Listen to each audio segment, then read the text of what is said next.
Grace is a mother, a wife, a partner, a sister, a daughter, a friend. Unable to see the storm brewing inside her body. A body beginning to send signals that there's a problem.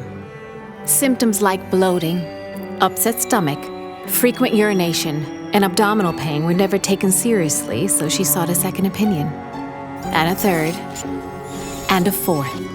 When the pain was so severe, she was sent to the hospital for extensive evaluations. Evaluations that weren't routine in the countless offices she had visited. She was diagnosed with stage 4 ovarian cancer. Like so many women, Grace went undiagnosed for far too long. If Grace had been diagnosed in stage 1, when the storm was building, she would have had a 91% chance of surviving. At stage 4, women face a 27% survival rate. It's time to quiet the storm. What if women could be routinely screened for ovarian cancer? What if early ovarian cancer indicators could be found in common pap smear-like tests? Or with using implantable nanosensors, or in new technology yet to be explored? What if early-stage detectors could be seen within biomarkers in a simple drop of blood? No more what-ifs. With your support, we now fund more than 11 early detection research projects annually, including projects in clinical studies and trials. We are closer than ever to making Tina's wish come true. The ability to save 150,000 mothers, wives, partners, sisters, daughters, and friends globally just like Grace every year. Together, we do more. No early, no hope. Join us today at tinaswish.org.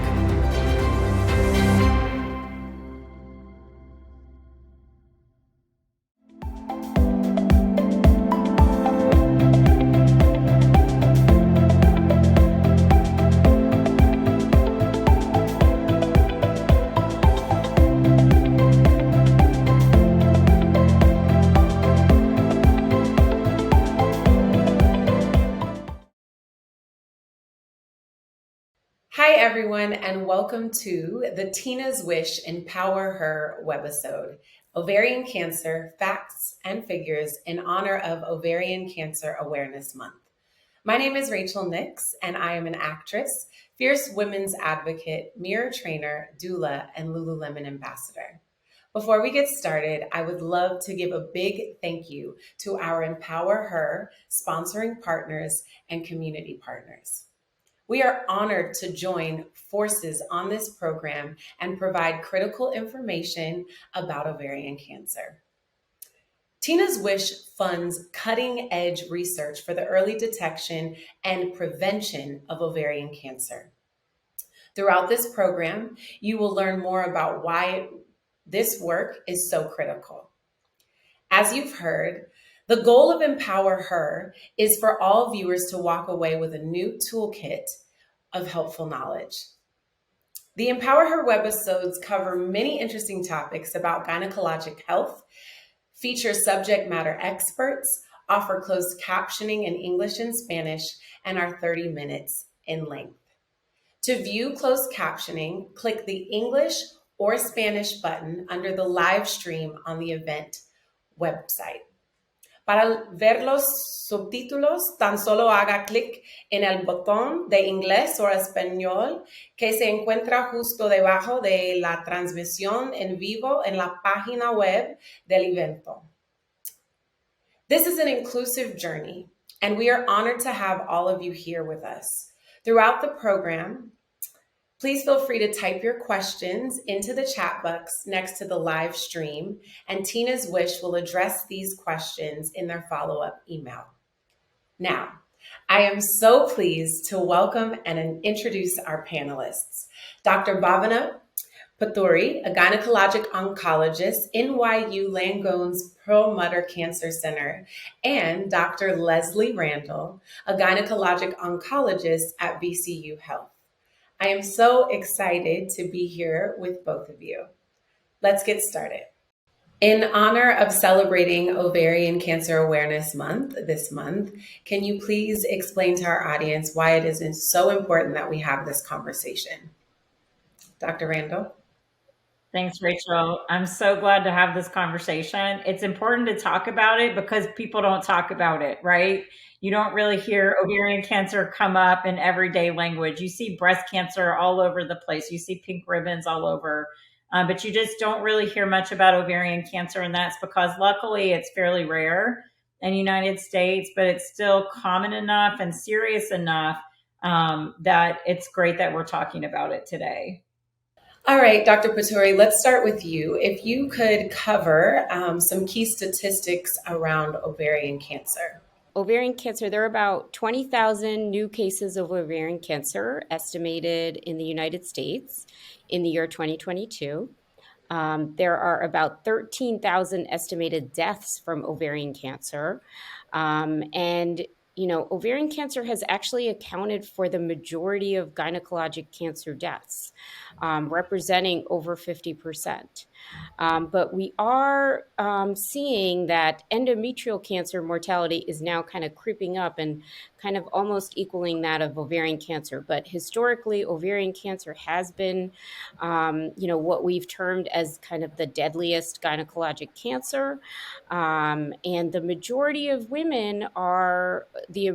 of our patients are diagnosed at a late stage, and that's stage 3 or 4. And typically 5-year survival rates are around 50%. And just so that we're all clear, does an early detection screening test exist for ovarian cancer in the way that it exists for cancers such as breast and cervical? Rachel, that's a great question. Unlike, breast cancer, where we have mammograms, and cervical cancer, where we have a pap smear, or HPV now, which is replacing the pap smear, we don't have anything very specific, that has been proven to reduce your detection of early stage disease. And, ultimately the goal is to reduce your risk of dying from the disease, like for any good screening strategy, right? And we don't really have that in ovarian cancer. And so we actually do not recommend that, the general population get screening with ultrasounds or even a blood test called a CA-125. And, the reason for that is studies have shown that, doing these tests actually, may cause harm, and that you may undergo unnecessary surgeries. Where do we think the disease originates, and why is it so difficult to detect? Yeah, that's a great question, Rachel. So, we actually think that ovarian cancer originates in the fallopian tubes. And that's one of the reasons why we advocate for removal of your fallopian tubes in women who are undergoing hysterectomy or needing surgical sterilization. And the reason that, it's so difficult to detect is that we don't have effective screening methods to detect ovarian cancer. And, although we have ultrasounds and, CA-125, the prevalence of ovarian cancer is low. And so when you look at these screening tests, we have not found them to be effective in diagnosing ovarian cancer at an early stage, which is what you want for a screening test. And the other reason that it's so difficult to detect is the symptoms are extremely vague. And so by the time a patient recognizes the symptoms, they're usually, at a more advanced stage. Great. Thank you so much. So, Dr. Randall, what are the symptoms of ovarian cancer, and what should we do if we are experiencing these symptoms? Well, thanks for that question, Rachel. It's really important to know the symptoms, but like Dr. Pothuri mentioned, unfortunately, many women are not symptomatic until things are getting into a more advanced stage. So that makes knowing the symptoms all the more important, because the sooner you can report those to your doctor, the better. So most of the symptoms are abdominal. and they include bloating or distension or swelling of the abdomen. One very specific symptom is that patients will notice they feel full soon after they start eating. And that's not normal. I mean, I don't know about you. I love to eat, so it's very hard for me to stop eating. And then the patients will notice, if I take 2 bites and I'm full and I don't want any more to eat, then that's definitely a red flag. And I think the difficulty of these symptoms, bloating, distension, they can be caused by other things, things that are not ovarian cancer related at all. And so oftentimes when you go to the physician and you mention these symptoms, they may try some things that have nothing to do with cancer. They may try you on medications that are for indigestion, or they may wait to do any sort of imaging. But the key to these symptoms is that they're persistent. They're not going to go away. They get worse over time instead of better. They don't respond to any of these treatments. So I've been in practice for a long time. I have a lot of patients who will say, "Oh, I went to my doctor and I said I had these symptoms, but they gave me antacid and told me to go away." Well, it was okay to give you an antacid, but when it didn't help or then you have to follow up and you have to go back. And if they are persistent symptoms, then you need to stay on top of that. And if your doctor won't look into your symptoms further, then maybe get a second opinion. Yeah. I just personally think it's important that we highlight that, especially as women, just trusting your gut. I mean, I'm no doctor, but really trusting and knowing your body, because only you know your body. So, I agree with that 100%. And I think just not being a doctor, the whole white coat syndrome, we feel that perhaps if you tell me I'm fine, then I should believe that. But I would hope you guys can encourage whoever's listening that, yes, you are doctors and you went to school for a very long time and know a lot of things, and people should trust their instinct. With that said, are all ovarian cancers the same? And if not, what are the different types? That's another great question. There are a lot of different types of ovarian cancer. And when you Google ovarian cancer, typically you get information about the most common type, which is the epithelial type. It's the type that Dr. Pothuri was speaking of. And that's certainly what we spend most of our time taking care of. But there are some more rare tumor types, and they include tumors like they're called germ cell tumors that can actually arise in young women. These typically come up in one ovary. They're often curable. So when you Google ovarian cancer and read these statistics, they don't apply to every type. So germ cell tumors are one of those types that is potentially curable and not necessarily the deadliest gynecologic cancer. There's another type called a sex cord stromal tumor, which additionally is much more treatable in general than the more common ovarian cancer types. So there definitely are different types. The prognosis and treatment is highly dependent on which type that you have. Amazing. Thank you. And are there ways to reduce your risk of developing ovarian cancer? You can do that one too, and then I'll pass it to Dr. Pothuri. That's great. There absolutely are ways to reduce your risk. So number one, for me, the number one way to reduce your risk is that we know that about a quarter of ovarian cancers are hereditary. So know your family history and know if you're at risk for inherited ovarian cancer. And if you have a family history that does have breast cancer, ovarian cancer, prostate, pancreatic cancer, that you're tested for the BRCA gene. If you have a family history that's suggestive of uterine cancer, colon cancer, ovarian cancer, or urinary tract cancers, that could be something called Lynch syndrome. If you don't know, and this is overwhelming amount of information, but you do know that you have a family history of cancer, that's all you need to know to go to your doctor to see if you qualify for genetic testing. If you do test positive, you may be a candidate for risk-reducing surgeries. That's probably the most effective way to reduce the risk. After that, patients who have used oral contraceptive birth control have a very reduced risk of ovarian cancer. We know that 10 years of risk can reduce, or 10 years of use can reduce your risk by up to 90%. And that reduction lasts a lifetime. It doesn't just happen while you're on the birth control pill. It can persist on in life. Amazing. Thank you. That's good to know. So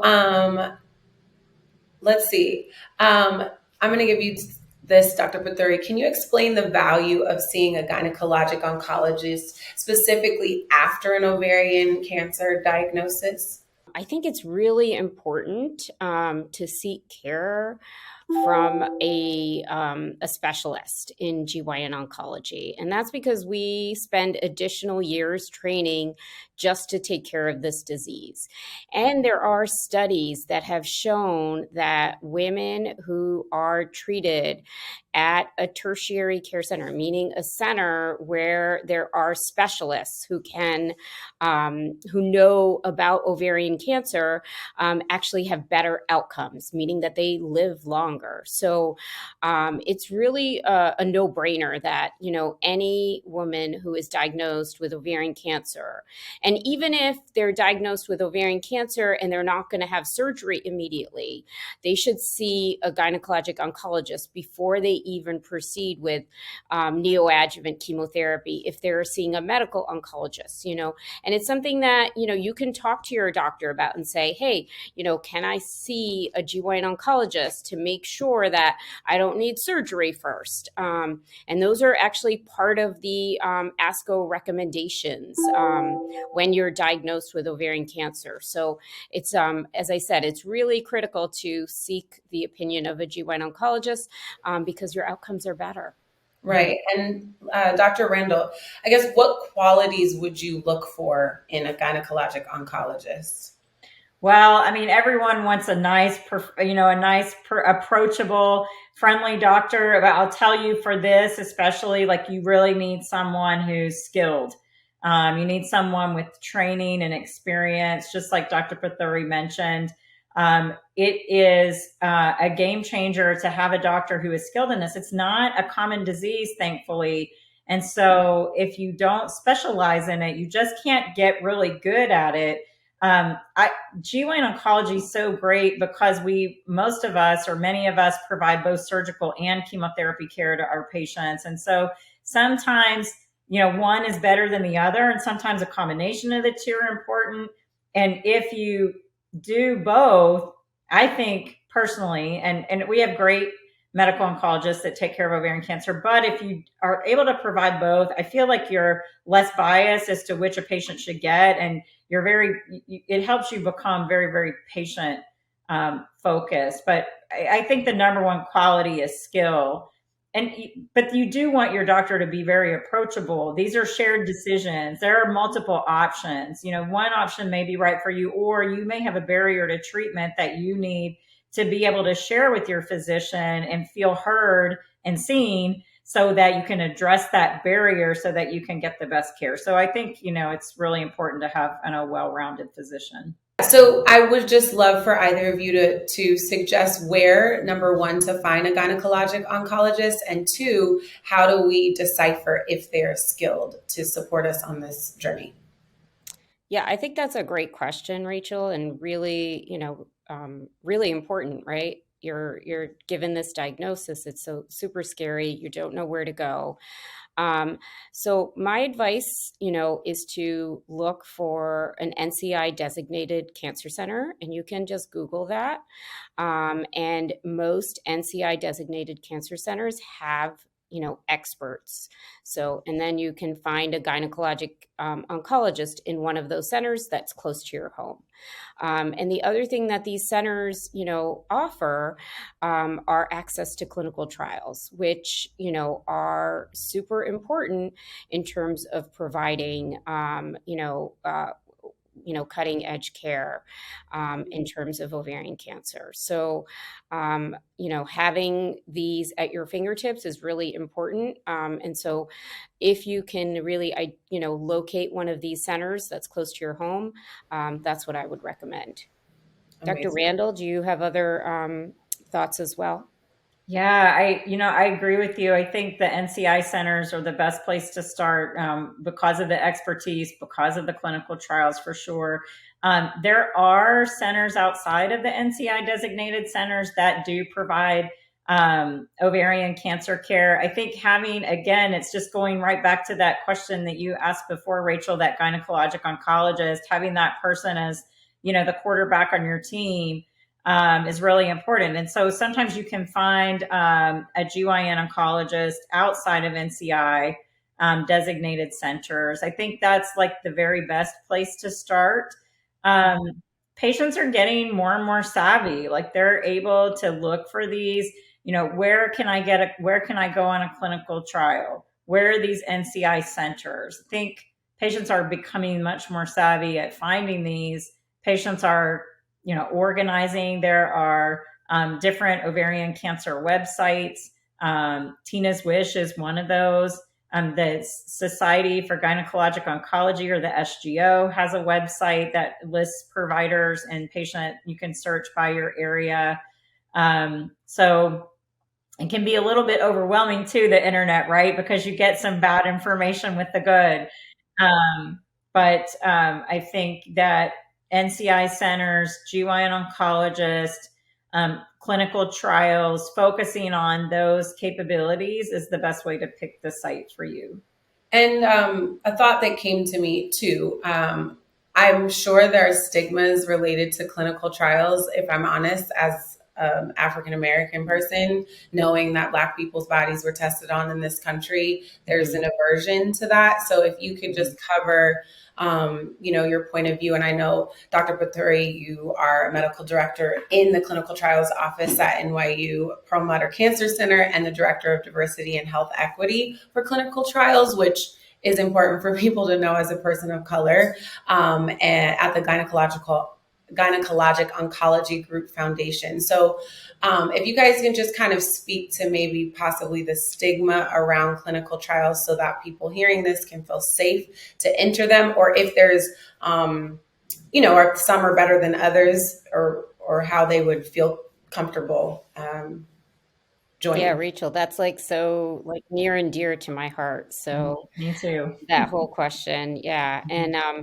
I just want to start by, breaking it down. Why participate in a clinical trial, right? Well, two things. One, it gives patients access to novel therapies that have not, that they couldn't otherwise get. And it gives patients hope. So, having the ability to participate in a trial, it becomes, it almost is an honor, because you not only are you getting something out of it by having access to these novel therapies, but you're contributing to the knowledge where, thousands and, hundreds of thousands of other women may benefit from these findings. So, and I just, and I know there's a lot of stigma associated with it, given Tuskegee and, what has happened in the past. But I just want to highlight that, we've come a long way since those times. And, clinical trials are so scrutinized, where patient safety is of utmost importance. And, everything we do for patients on a clinical trial is always, making sure the patient is safe. So I think, we need to educate our patients about this. And I just want to share just like a small, kind of, experience, given that I am at NYU, and we actually partner with Bellevue Hospital, which is the oldest public hospital in the country. And what we did was we partnered with a dedicated navigator there. And what we were able to do, and that navigator screened for us. So they would screen the charts from the computer, never having seen the patient. And they would identify patients and they would send them to the clinical team. And then we would approach patients with clinical trials. And by doing that, what we did was we increased our screening by 2.5-fold, and we increased our our clinical trial accrual by threefold. And that was just over a 6-month period. And then what we found that was most interesting was that all the patients that we accrued to clinical trial were of diverse races and ethnicities. And so by instituting this, screener, we took away any physician bias. So, just like the patients have their own bias and stigma, physicians have their own bias and stigmas, thinking that, oh, this patient, will not be able to come in for all the trial visits, or they're not going to want to participate in a clinical trial. And the physician doesn't even offer the patient the clinical trial.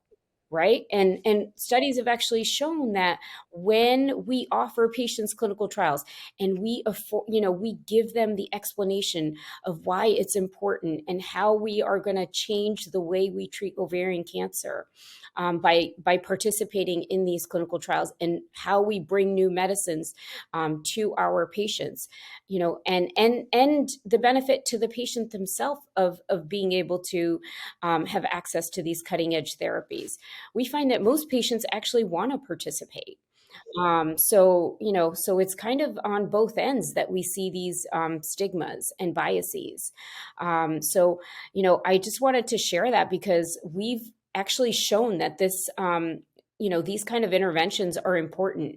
And then you bring up a really important, point that it's also important to have people on your teams that look like you, have people of color, to explain these things. There needs to be some shared experience that, people can connect to really understand that these trials are safe and they are in the best interest of the patient. So these are all kind of, initiatives that, I am trying to spearhead both at NYU, but also nationally, with the new hat that I'm wearing in terms of the, Director for Diversity and Health Equity for Clinical Trials. And I know that Dr. Randall is also super passionate about this. And she's also at a center where this is prioritized. So I would love to kind of also hear her perspective. Yeah, thanks, Bhavana. I couldn't agree more with everything that you said. And, I actually came to Virginia Commonwealth University, or VCU, in Richmond, Virginia, as a person trained to do clinical trials, as an investigator who noticed the terrible disparity that we have in our clinical trial enrollment and how it was getting worse. And you mentioned African American, Rachel, for our Black patients. It used to be that we would enroll about 10 to 15% of patients on any given clinical trial for cancer would be Black. And that rate has gone down to about 5%. And the reason that that's bad is because we're developing all these new, amazing treatments, and these patients are being left behind. They're being left out. And they're missing out. They're missing out on a lot of things. They're missing out on getting tomorrow's treatment today, just like Dr. Pothuri mentioned, but they're also not being counted. So when this drug that was only tested in one type of person, basically affluent white patients, not rural white patients, not Black, not necessarily Asian, and different types of Asian ethnicities, that drug gets approved, it may not work for everyone. It may have different side effects for different groups. And so we're not going to pick that up in our clinical trials if we only enroll one type of patient. And so then that drug gets put out, and then that becomes the standard of care. And then we start doing a clinical trial, meaning I start just using it in my office, but it's not really well tested in that specific group. Sometimes we don't really know what to expect. And so really, to be honest, I hate the term clinical trial because it sounds so scary. It sounds so experimental. It really sounds like you're going to hook someone up to electrodes, or I just hate the term because it's intimidating. But every time we give a patient a cancer treatment, truly it's a clinical trial. We don't know if it's going to help them. We don't know what kind of side effects they're going to have.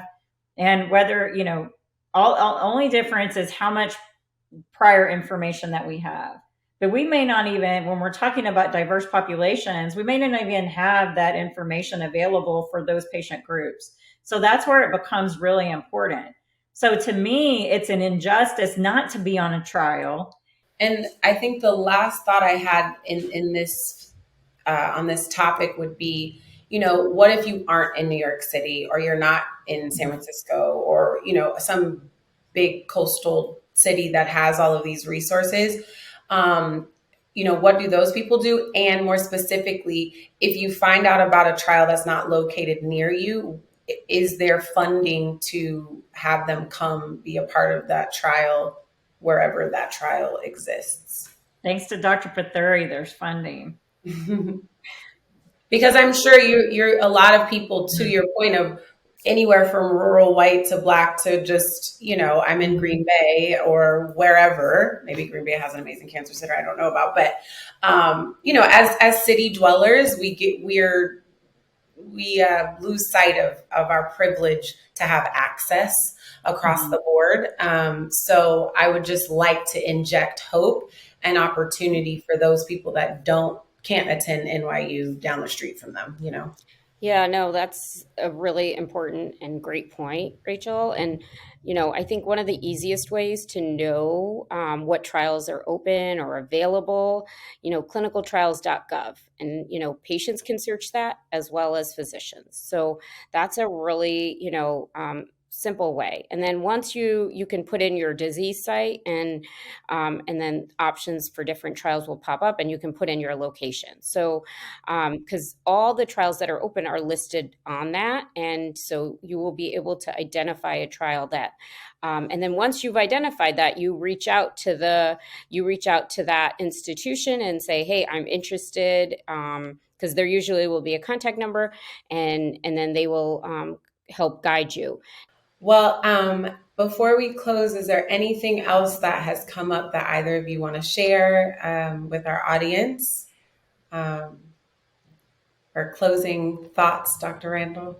I just want to thank you, Rachel, for bringing this up to light and having this conversation. Here we thank Tina's Wish Foundation for carrying on this conversation. If this doesn't reach the people that need to hear the message, then what we do is not quite as effective or as important. So right. Thank you so much. Thank you. And Dr. Pothuri? I would like to echo everything Dr. Randall said. Yeah, thank you for allowing us to, voice what we do and educate and really empower all our patients. And I just want to say that, it's a really exciting time to be in GYN oncology. Just in ovarian cancer, there have been, 14 new drug approvals, over the past decade. And, that's more than in the past 60 years. So there is definite, hope. We are making progress. We know patients are living longer with ovarian cancer, because we do see the prevalence going up, and that's really because, patients are living longer. But the incidence is going down, and I think that we're starting to see some effects of our prevention. Yes. With our removal of the fallopian tubes, like you talked about, removing the ovaries and our genetic risk patients. Like, I think we're starting to see an impact there. So that's really exciting. And I want everyone to, advocate for themselves, listen to your bodies, as you said. I always say, you have to be your strongest advocate. After hearing from Doctors Pothuri and Randall, I am even more convinced why Tina Brosman's wish for an early detection for ovarian cancer is also my wish. Every woman deserves to have a fighting chance against this disease. Now it's time to wrap up. Next to the live stream in the chat box, you will see a link to the post-webisode survey. We hope that you will take 30 more seconds to share your feedback with us. A huge thank you to Dr. Pothuri and Dr. Randall. We truly appreciate your time and all that you do to improve the lives of women. A big thank you to all of you for tuning in and for your incredible support of Tina's Wish and our initiatives.